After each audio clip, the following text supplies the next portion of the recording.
आपल्या भिवंडीमध्ये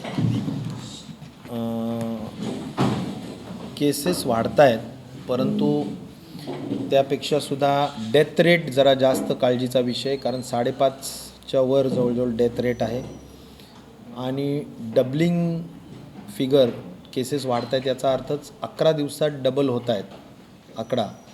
हा सुद्धा सुधारण्याची गरज आहे. आणि म्हणजे दोन्ही फॅक्टर्सला घेऊन आज आम्ही मीटिंग घेतली आहे. या मीटिंगला सन्मान्य आमदार असतील, कलेक्टर, कमिशनर आणि महापौर, आपले इथले सगळे नगरसेवक, काही प्रतिष्ठित पक्षाचे सहकारीसुद्धा उपस्थित होते. काही महत्त्वाच्या सूचना अशा दिलेल्या आहेत. एकतर 1:15 हा सर्वेचा किंवा ट्रेसिंगचा प्रमाण असलं पाहिजे, रेशो असला पाहिजे, जो पूर्वी फार कमी होता.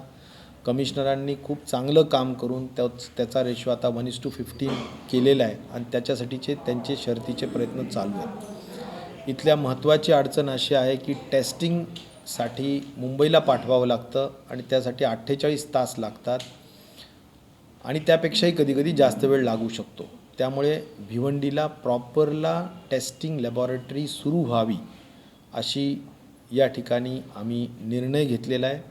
माननीय पालकमंत्री महोदयांनासुद्धा याबाबतच्या सर्व माझी चर्चा झाल्यानंतर कलेक्टर, पालकमंत्री आणि आम्ही तिघांनी मिळून MMR रिजनमध्ये किंवा ठाणे जिल्ह्यामध्ये, या सगळ्या ठाणे शहर वगळता 5 नवीन टेस्टिंग लॅब्स आपण करतो आहोत. त्यातली आता एक टेस्टिंग लॅब ही भिवंडीला राहील, दुसरी बदलापूर आणि अंबरनाथसाठी राहील, त्याच्यानंतर मीरा भाईंदरसाठी राहील, उल्हासनगरसाठी राहील आणि ग्रामीणसाठी शहापूरच्या ठिकाणी राहील. त्यामुळे ह्या सगळ्या टेस्टिंग लॅब्स येणाऱ्या 15 दिवसाच्या आत निश्चित प्रकारे कार्यान्वित झाल्या पाहिजे, अशाच सूचना आम्ही या ठिकाणी दिलेल्या आहेत. ICMR हे जे काही राष्ट्रीय संस्था आहे, त्याच्यामध्ये ज्या चांगल्या कंपनीज आहेत, ज्या RT-PCRचं इक्विपमेंट पुरवतात, RNA एक्स्ट्रॅक्शनचं जे इक्विपमेंट आहे ते पुरवतात, त्या नामांकित कंपनीजपैकी जे लोक लवकर डिलिव्हरी करू शकतील इक्विपमेंट, ते घेऊन आपण लवकरात लवकर हे सुरू व्हावं. खास करून भिवंडीमध्ये बोलत असताना, भिवंडीच्या इथली जी इंदिरा गांधी हॉस्पिटल आहे, शासकीय हॉस्पिटल आहे, त्या ठिकाणी जागा देण्याचं ठरवण्यात आलेलं आहे. तिथे जागा देण्याची जबाबदारी इथलं आमचं सार्वजनिक आरोग्य विभाग करेल आणि येणाऱ्या 15 दिवसात ते इन्स्टॉलेशन होईल. दुसरे या ठिकाणी असं महत्त्वाचं आहे की महत्त्वाचा प्रश्न असा आहे की इथलं जे IMA आहे आणि युनानी असोसिएशन आहे, इथं मॅक्झिमम युनानीचे डॉक्टर्स आहेत. आज जवळजवळ 100च्या वर डॉक्टर्स आहेत, परंतु तेवढे सगळेच प्रॅक्टिस करत नाही आहेत. बऱ्याच क्लिनिक्स बंद आहेत, 50-60% चालू आहेत असं मला कमिशनरांनी माहिती दिली. परंतु जे बंद आहेत त्यांनी चालू करावं अशी आम्ही विनंती केलेली आहे. आणि एवढंच नाही तर त्यांनी चालू करण्यासाठी त्यांच्या मनात जी भीती आहे की आमचे काही डॉक्टर्स पॉझिटिव्ह होतात आणि मग काही 1-2 मृत्यू पण झाला असेल, पण भीती मनात असल्यामुळे ते चालू करत नाहीत. तर आम्ही त्यांना PPE किट्ससुद्धा 15 लाख रुपये उद्या साधारण महिन्या-दीड महिन्याला पुरतील एवढे PPE किट्स खाजगी डॉक्टर्सला सुद्धा आपण एक विशेष बाब म्हणून भिवंडीमध्ये देण्याचा निर्णय घेतो आहोत, जेणेकरून इथल्या सगळ्या हॉस्पिटल्स चालू व्हावेत. आणि म्हणून कलेक्टरांनी ते कमिशनरांकडे पैसे पाठवून ताबडतोबीनं कमिशनरांनी PPE किट्स खरेदी करून या ठिकाणी उपलब्ध करून द्यायचे, जेणेकरून प्रायव्हेट हॉस्पिटल्स चालू व्हावेत आणि लोकांना सहज पद्धतीनं त्यांच्या घराच्या जवळ आरोग्यसेवा उपलब्ध व्हावी. त्याचबरोबर या ठिकाणी सगळ्या इथली जी दुसरी हॉस्पिटल आहे, कोविड हॉस्पिटल आणि ऑरेंज हॉस्पिटल, हे 2 हॉस्पिटल्स आता शासनाच्या ताब्यात आहेत. कारण ऑरेंज हॉस्पिटलसुद्धा आपण इमारत भाड्याने घेतली असंच समजावं लागेल, कारण त्यांचे काही स्टाफ मिळाले नाहीत. ते नॉन कोविड तिथे चालू आहे. एकंदर जे समजतंय 700 डिलेवरीज होणारं आपलं जे गव्हर्मेंट हॉस्पिटल आहे, आज ते कोविड हॉस्पिटल झाल्यामुळे ऑरेंज हॉस्पिटलवर ह्या डिलेवरीजची जबाबदारी पडलेली आहे. आणि म्हणून ऑरेंज हॉस्पिटलसुद्धा सुसज्ज करणं ही गरजेची आहे. त्याला लागणारे डॉक्टर्स, त्याला लागणारे स्टाफिंगचे नर्स असतील किंवा तुमचे पॅरामेडिक्स असतील किंवा तुमच्या वॉर्ड बॉईज असतील, सगळ्या गोष्टी तिथे देण्याची निर्णय आम्ही घेतलेला आहे. कोविड हॉस्पिटलमध्ये सुद्धा डॉक्टर्स, नर्सेस आणि MPW तुमचे जे काय म्हणतात वॉर्ड बॉईज वगैरे सगळ्यांची जी संख्या कमी आहे ती सार्वजनिक आरोग्य विभागाने कलेक्टर आणि कमिशनरांना द्यायची आणि त्यांनी ती पूर्ण संख्या भरवून द्यायची, कॉन्ट्रॅक्च्युअल पद्धतीनं भरून द्यायची आणि या माध्यमातून एकही मनुष्यबळाअभावी ट्रीटमेंट होत नाही अशी परिस्थिती होता कामा नये. ही खबरदारी कमिशनर कलेक्टरांनी घेण्याच्या बाबतीतली सुद्धा आम्ही त्या ठिकाणी जबाबदारी दिलेली आहे. IGM हॉस्पिटलमध्ये खास करून बरेचसे इन्फ्रास्ट्रक्चरचं काम होणं बाकी. आम्ही एक्झिक्युटिव्ह इंजिनियर्सला सुद्धा सांगितलं की आता ते पटकन काम करून द्यायचं. IGM हॉस्पिटलचा विश्वासार्हता वाढवण्याचं काम आम्ही जाणीवपूर्वक करत आहोत. त्या ठिकाणी आज जी लोकांना भीती वाटते, काही स्टाफ अभावी, डॉक्टर्स नाहीत किंवा इमारतीचं परिस्थिती, या सगळ्या गोष्टी दुरुस्त करण्याच्या सूचना आम्ही त्या ठिकाणी दिलेल्या आहेत. तिथले लिफ्ट बसवण्याचा असेल किंवा त्या ठिकाणचं जे काही छोट्या मोठ्या विषय राहिलेले असतील ते पण आम्ही त्या ठिकाणी करून देतो. स्वच्छतेचे वगैरे पूर्ण ठाणे जिल्ह्याचं सार्वजनिक आरोग्य विभागाचं स्वच्छतेचं टेंडर उद्या काढून आम्ही त्याच्या बाबतीत पूर्ण toilets, hospitals clean and tidy राहतील, स्वच्छ राहतील याची खबरदारीसुद्धा आम्ही या निमित्ताने घेतो आहोत की जेणेकरून दिवसातून 2दा-3दा साफसफाई व्हावं आणि या सगळ्या परिस्थितीमध्ये लोकांना सार्वजनिक हॉस्पिटलमध्ये कुठल्याही परिस्थितीत ॲडमिट होण्याच्या दृष्टिकोनातून काही संकोच असता कामा नये. त्याचबरोबर इथले जे काही मोहल्ला क्लिनिक्स आहेत त्या मोहल्ला क्लिनिक्सला सुद्धा लागणारी औषधी पुरवठा करण्याचं काम सार्वजनिक आरोग्य विभागाने, मग ते पॅरासिटेमॉलपासून अँटीबायोटिक्सपासून सगळ्या गोष्टी देण्याची व्यवस्था आम्ही करतो आहोत. रेमडेसिवीरसारखं एक महागडं औषध ते सुद्धा आम्ही ताबडतोबीनं 2 दिवसाच्या आतमध्ये इथे उपलब्ध करून देतो आहोत आणि त्या माध्यमातून सुद्धा आपण एक प्रकारे हे अँटीव्हायरल एक महत्त्वाचं इंजेक्शन आहे आणि त्याचा साठा आम्ही काही प्रमाणात इथे CSRमधून सुद्धा आम्ही पाठवणार आहोत आणि त्याचबरोबर कलेक्टर कमिशनरनी सुद्धा आपल्या निधीतून रेमडेसिवीर डायरेक्टली सिप्ला आणि हिट्रोकडून घ्यायला अजिबात अडचण नाही आहे. त्या पद्धतीने सुद्धा कार्यवाही करावी आणि त्या गोष्टीसुद्धा आपण या ठिकाणी करतो आहोत. सगळ्यात महत्त्वाचं काम जर आम्ही आज या ठिकाणी तातडीनं करायचा निर्णय घेतलेला आहे तो म्हणजे इथे जे लोकांना पैसे लागू नये, खर्च लागू नये म्हणून इथल्या जवळजवळ 3 ते 4 नवीन रुग्णालय आम्ही महात्मा ज्योतिबा फुले जन आरोग्य योजनेच्या मंजुरी आम्ही त्यांना 2 दिवसामध्ये देतो आहोत आणि त्यामुळे त्या ठिकाणी जे काही हे 25-30 बेडचे हॉस्पिटल्स आहेत सगळे, ह्या हॉस्पिटल्समध्ये ॲडमिट होणारे जेवढे काही लोक असतील त्या लोकांना 100% मोफत इलाज केला जाईल आणि त्यामुळं अशा स्वरूपाने सुद्धा आपण एक 7-8 नवीन हॉस्पिटल्स घेऊन ह्या योजनेचा लाभ त्यांना देण्याचं काम त्या ठिकाणी आपण करतो आहोत. तर अशा माध्यमातून अनेक निर्णय घेण्यात आलेले आहेत. आम्ही IGMचा चेहरा सुधारणार आहोत हा मला या निमित्ताने 100% विश्वासाने सांगायचं आहे. मी आता ऑरेंज हॉस्पिटलला सुद्धा आवर्जून जाणार आहे आणि पाहणार आहे. तिथेसुद्धा जी काही आपल्याला डिलिव्हरीजच्या पेशंटसाठी वगैरे जी व्यवस्था केलेली आहे मला वाटतं त्यातही ज्या काही गोष्टींची उणीव असेल ती आम्ही निश्चित प्रकारे दुरुस्त करतो आहोत. आम्ही IMA इथलं जे आहे आणि युनानी खास करून IMAचे जे डॉक्टर्स आहेत, जे फिजिशियन्स आहेत ते जवळजवळ इथे 25 एक फिजिशियन आहेत असं मला कमिशनरांनी सांगितलं आहे. माझी IMAच्या लोकांनाही या निमित्ताने विनंती आहे आणि कमिशनरांनाही आम्ही सांगितलं की प्रत्येकाला 3 तासाची ड्युटी ही कंपल्सरी दिली पाहिजे आणि ती 3-3 तासाची जर ड्युटी इथं दिली तर इथे जे ICU बेड्स आहेत, इथे जे IPAP आणि CPAP आणि नॉन इन्व्हेजिव्ह व्हेंटिलेटर्स आहेत, इवन व्हेंटिलेटर्ससुद्धा इथे आहेत, हे सगळं ऑपरेट करण्यासाठी लागणारे तज्ज्ञ फिजिशियन्स हे जे आज आपल्याला हॉस्पिटलसाठी गव्हर्मेंट सर्व्हिससाठी मिळत नाहीत, परंतु IMAला दर 3 तासासाठी जे काही ते सर्व्हिस देणार आहेत त्यासाठी कमिशनर साहेबांनी त्यांच्याशी चर्चा करून त्यांचे रेटसुद्धा ठरवले आहेत. त्यामुळं आम्ही आता पैसेसुद्धा IMSच्या लोकांना देतो आहेत. त्यांनी फक्त सर्व्हिस दिली पाहिजे.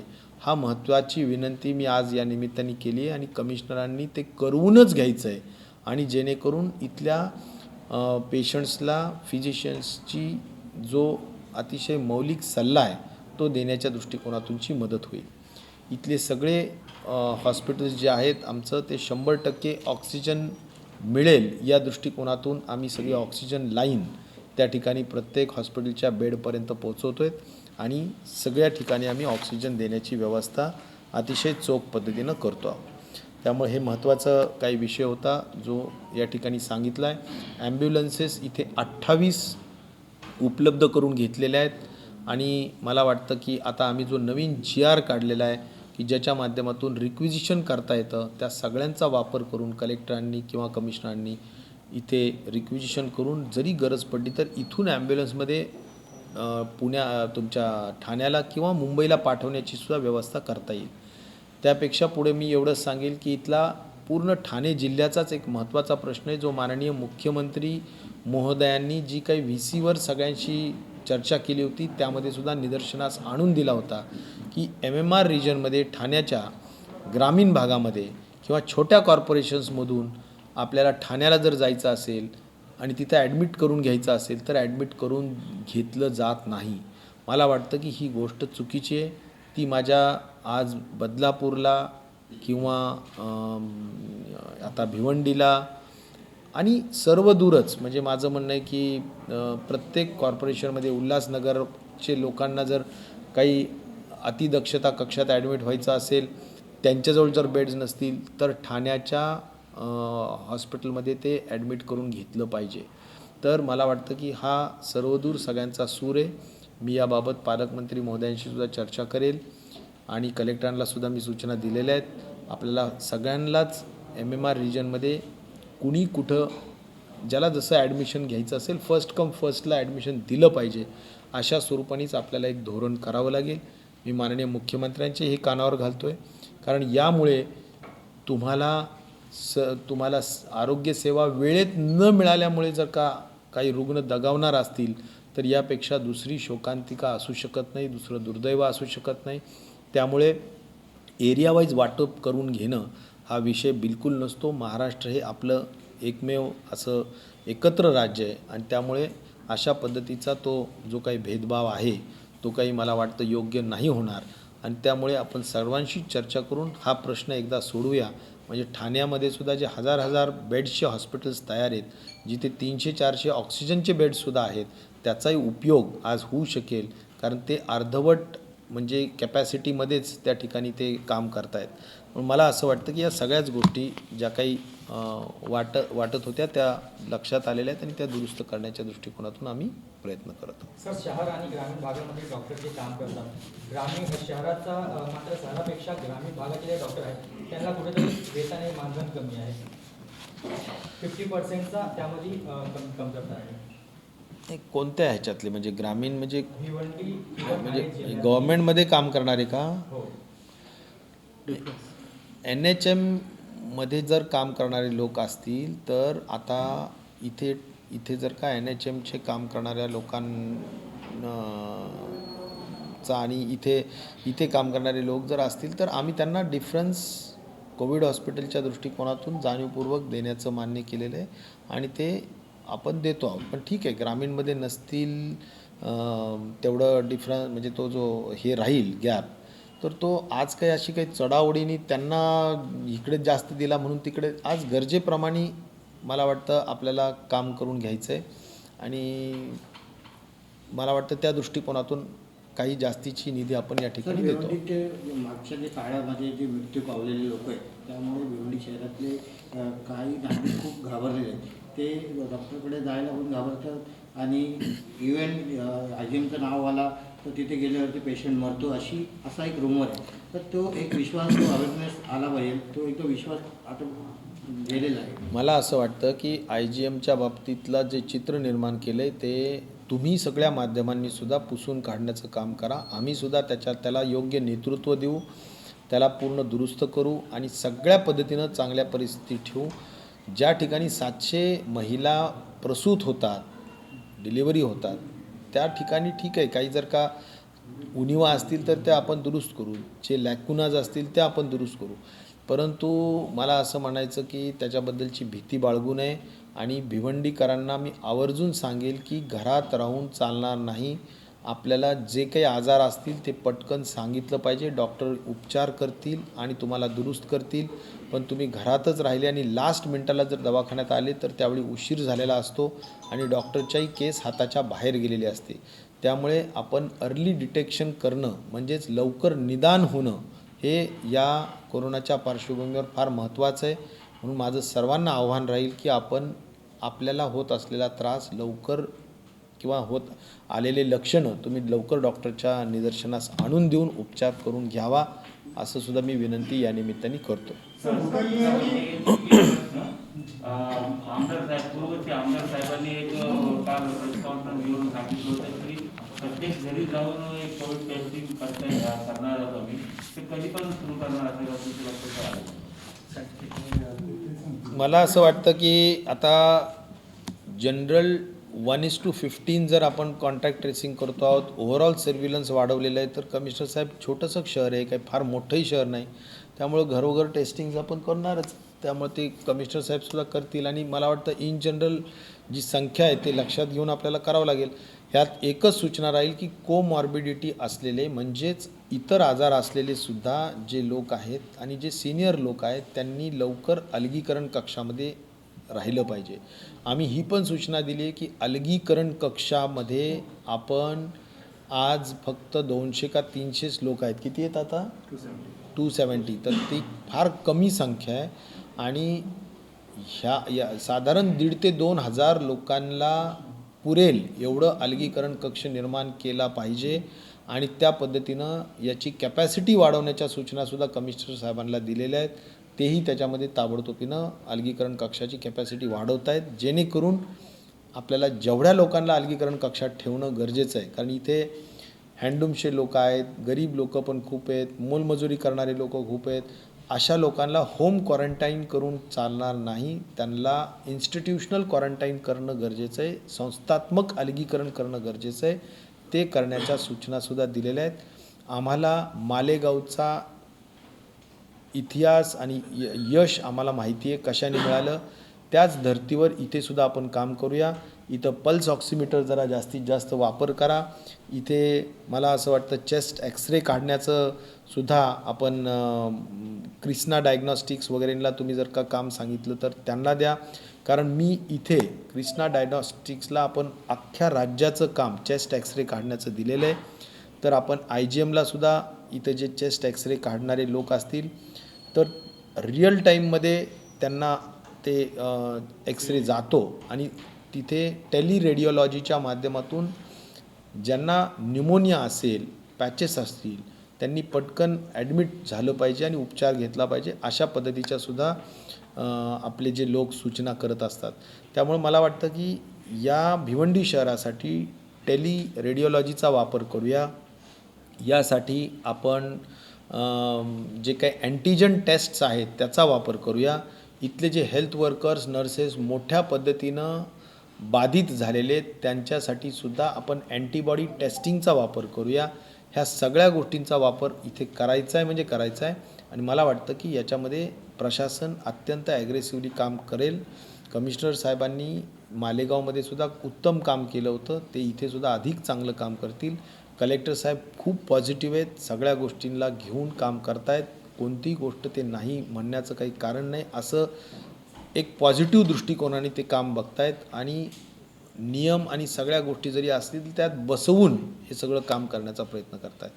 मला असं वाटतं की भिवंडीसाठी बरेचसे चांगले निर्णय आणि खूप मोठे लाँग टर्म फायदे करणारे निर्णय आम्ही या ठिकाणी घेतलेले आणि मी तुम्हाला एक सांगतो की MMR रिजनसाठी मल्टी स्पेशालिटी हॉस्पिटलची खूप नितांत आवश्यकता आहे.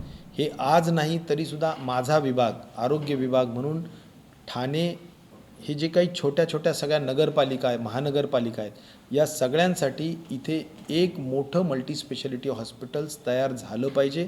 नुसत्या ठाणे शहरावर आणि तिथल्या ह्याच्यावर अवलंबून राहून चालणार नाही, तर आपल्या ह्या भागासाठी सुद्धा एक मल्टी स्पेशालिटी हॉस्पिटल तयार झालं पाहिजे. त्या दृष्टिकोनातून सुद्धा मी माझ्या विभागाच्या डेप्टी डायरेक्टरला सूचना केलेल्या आहेत आणि ते प्रस्ताव आता लवकरच पाठवून आपण तो लवकर त्या ठिकाणी करणार आहोत. शहर छोटा है लेकिन कैजुअलिटी ज़्यादा है, उसको लेकर आप क्या करेंगे? कैजुअलिटी का रेट 5 पॉइंट कुछ है, लेकिन ये बहुत ज़्यादा है और मैं ये कहना चाहता हूँ कि इसके बारे में ख़ास तौर पर जो 2-3 उपाय रहते हैं. एक है कि एडवाइस अच्छा मिलना चाहिए, मेडिकल कंसल्टेंसी अच्छी होनी चाहिए.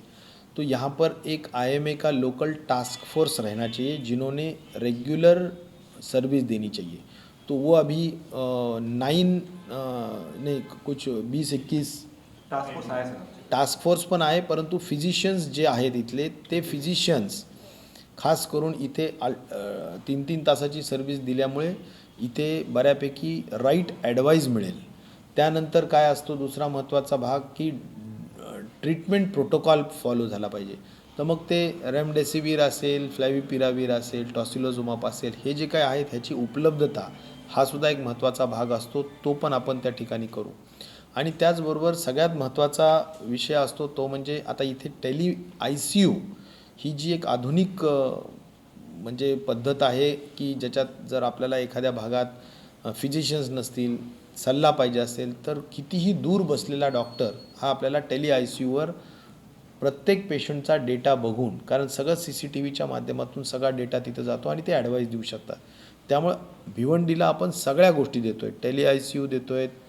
इथे आता जवळजवळ अँटीजन टेस्टिंगच्या किट्स येऊन पडलेल्या पण आहेत, त्यांची टेस्टिंग सुरू करतो आहे. त्यामुळे टेस्टिंग वाढणार आहे. तर मला असं म्हणायचं की अशी कोणतीच गोष्ट नाही की जी आपण इथं देणार नाही आहेत. त्यामुळं सगळ्या गोष्टी इथं आपण देतो आहोत. जरूर नंबर ऑफ बेड्सची कमतरता थोडी आज भासती आहे. त्यासाठी काही एक 5-7 दिवसाचं लॉकडाऊन जे केलेलं आहे, त्याच्यानंतर ह्या 7 दिवसात 8 दिवसात कशा बेड्स वाढवता येतील आणखीन जास्तीच्या, ती व्यवस्था पण आम्ही करू. आणि MMRसाठी कोणी कुठेही गेलं तरी ॲडमिट केलंच पाहिजे, या पद्धतीचा एक महत्त्वाचा धोरणात्मक निर्णय आपण घेऊ, जेणेकरून बेड्स अवेलेबिलिटीची अडचण या ठाणे जिल्ह्यामध्येच राहणार नाही. सर, शहर में जो 124 धारा लगाए फिर भी आपके दौरे के बीच में जो यहाँ पे 144 का उल्लंघन देखा गया, इस बारे में क्या कहेंगे? मुझे नहीं लगता है कि ये अभी अगर हम आए हैं तो कुछ लोग छोटे मोटे आए होंगे, लेकिन आज रात से ये शुरू हो जाएगा. तो आने वाले 7 दिन में इसका पूरा 100% इम्प्लीमेंटेशन की ज़िम्मेदारी पुलिस डिपार्टमेंट की रहेगी. तो वो ज़रूर उसमें ख्याल रखेंगे और 100% जो लॉकडाउन या कर्फ्यू करना है या ये जो करना है ये 100% सर, एक सक्सेसफुल छोटा कर सा क्वेश्चन है डॉक्टर के लिए. जो डॉक्टर हॉस्पिटल में कुछ डॉक्टर्स ऐसे हैं कि वो काफ़ी ज़्यादा बिल लगाते हैं. ये स्लम एरिया है, पूरा स्लम शहर है, तो वो अफोर्ड नहीं कर पाते. उनके लिए कमिश्नर्स के कुछ ऑर्डर्स हो देखिए, प्राइवेट डॉक्टर्स के लिए मैं 2 चीज़ें ज़रूर बोलूँगा. नंबर 1, प्राइवेट डॉक्टर्स अगर कोई कोविड में बीमार गिरते हैं, ट्रीटमेंट करते हुए वो अगर उनको कोरोना पॉजिटिव आते हैं और दुर्भाग्य से उनकी मृत्यु हो जाती है, तो उनको भी हम कलेक्टर के सर्टिफिकेशन के माध्यम से ज़रूर जो कवर है, इंश्योरेंस कवर 50 लाख का, वो भी हम देने वाले हैं. और इसके लिए जो भी क्लैरिफिकेशन अगर चाहिए गवर्नमेंट से, तो वो भी क्लैरिफिकेशन हम ज़रूर देंगे. लेकिन हमने डेली वेजेस पे हो या अन्य कहीं यानी गवर्नमेंट के इसमें कोई भी काम कर रहा, कोविड की परिस्थिति में काम कर रहा जो भी कर्मचारी है, उसको भी हम 50 लाख जैसा दे रहे, वैसे प्राइवेट डॉक्टर्स को भी हम देने के लिए कलेक्टर के सर्टिफिकेशन के माध्यम से ज़रूर काम करेंगे. नहीं सर, पूरा सवाल ये नहीं था. सवाल ये है कि जो आम जनता जो है, जनता जो परेशान है प्राइवेट डॉक्टर से, उनका बिल काफ़ी ज़्यादा आ रहा है, तो उस पर कुछ धकेल कैसेंगे? नहीं, देखिए कैसा है कि प्राइवेट डॉक्टर्स ने यहाँ पर एक तो यूनानी के डॉक्टर्स है, वो क्या प्राइवेट ज़्यादा बिल कर सकेंगे, वो तो सिर्फ कंसल्टेंसी करते हैं. तो मुझे लगता है कि कंसल्टेंसी का बिल क्या हो सकता है, बहुत ज़्यादा होने का कोई वजह नहीं है. हॉस्पिटल की बात कर रहा हूँ सर. हाँ, तो प्राइवेट हॉस्पिटल्स भी मैं जैसा बोल रहा हूँ कि मैंने इतना इमीडिएट डिसीजन लिया है कि 4 प्राइवेट हॉस्पिटल्स हम अभी महात्मा ज्योतिबा फुले जन आरोग्य योजना में ले रहे हैं। इसका मतलब क्या है कि हम वहाँ पर मुफ्त सेवा देने वाले हैं। तो जो भी बड़े 5-6 हॉस्पिटल्स हैं उनको हम मुफ्त सेवा का मतलब है कैशलेस उनको सेवा मिलेगी। तो ये एक बहुत बड़ा डिसीजन है भिवंडी के लिए, वो हमने डिसीजन ले भी लिया है। इन्होंने सिर्फ यादी देने की ज़रूरत है अपने कमिश्नर साहब ने। कमिश्नर साहब जो यादी देंगे उसमें कल ही हमारा डिस्ट्रिक्ट कोऑर्डिनेटर यहाँ पर आएगा, वो नॉमिनल ऑडिट करेगा हॉस्पिटल का और इमीडिएटली 2 दिन में MJPJY के योजना में वो समाविष्ट होंगे, जिससे कि उनको 0 खर्चा आएगा। भिवंडी शहरामध्ये असे अनेक रुग्ण आहेत जे रात्रीच्या वेळेस त्यांना त्रास होतो, रात्रीच्या वेळेस ते जेव्हा निघतात त्यावेळेस त्यांना ॲडमिट केलं जात नाही। अनेक असे कोविड रुग्णालय असो किंवा प्रायव्हेट रुग्णालय असो अशा रुग्णांमध्ये त्यांना दाखल केलं जात नाही, त्यामुळे त्यांचं मी एक जबाबदारीने सांगतो की इथे आमचे जे काही थोरात नावाचे सध्याचे डॉक्टर आहेत त्यांना मी सूचना दिलेल्या आहेत। इथले ICU व्यवस्थित चालू झालं पाहिजे, इथलं 100 बेडेड हॉस्पिटल व्यवस्थित चालू झालं पाहिजे।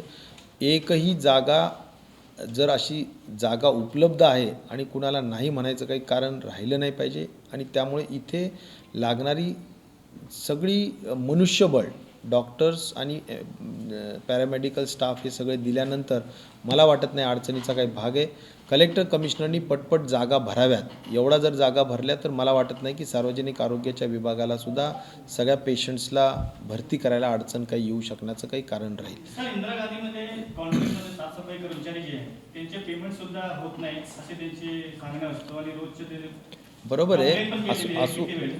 असू तर शकेल। आपण याच्यावर काय लक्ष घालू? नाही, एक आहे की मागे ही घटना घडली होती, मी स्वतः फायनान्स डिपार्टमेंटला बसून त्यांना जे काही कॉन्ट्रॅक्ट दिलेले जे लोक असतात त्यांना आता पूर्ण पैसे उपलब्ध करून दिलेले, त्यामुळे अशी परिस्थिती पुन्हा येणार नाही। मागे एकदा येऊन गेली होती, पण इथून पुढे प्रत्येक जो काही त्यांचा पगार आहे तो व्यवस्थित दिला पाहिजे। ती जबाबदारी त्या कॉन्ट्रॅक्टरची आहे, ती जबाबदारी गव्हर्नमेंटची नाही, कारण ते सगळे कॉन्ट्रॅक्च्युअल लेबर्स आहेत। त्यांना कॉन्ट्रॅक्टरला आम्ही पैसे दिल्यानंतर कॉन्ट्रॅक्टरनी त्यांचे पुढचे महिन्याचं सॅलरी दिलं पाहिजे। आणि उद्यापासून आम्ही नवीन कॉन्ट्रॅक्टरसुद्धा नेमतो आहोत की जेणेकरून अधिक दर्जेदार स्वच्छता व्हावी आणि अशा काही सॅलरी वगैरे मिळणार नाहीत अशी परिस्थिती येऊ नये याची सुद्धा खबरदारी आम्ही घेतो आहोत। Thank you. कोरोना के संख्या बढ़ने के लिए स्थानीय प्रशासन की चूक मानते हैं आप? नहीं, वैसा चूक नहीं है, ये बढ़ती है, ये कॉन्टेजियस, ये गुणधर्म है इसका।